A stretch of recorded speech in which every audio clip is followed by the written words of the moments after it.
¿Qué son las Pudding Keycaps? Para los curiosos que no saben qué son las Pudding Keycaps, las que les vamos a mostrar en este momento en color negro son unas keycaps Double Shot PBT y el estilo de esta se basa en el dulce que obviamente se llama pudín.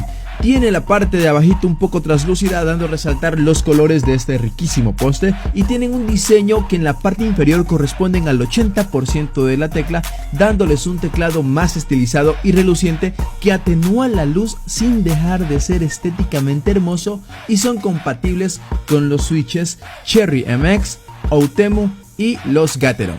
Adicional a esto, aquí podemos ver cómo va cambiando constantemente y tenemos una comparativa de cómo se ve el teclado sin las keycaps Pudding y con las keycaps actualmente. ¿Verdad que es diferente? Pues no te olvides de seguirnos en las redes sociales, compartir estos videos para tu pana, tu amigo, a ese que le encanta el diseño de las Pudding Keycaps.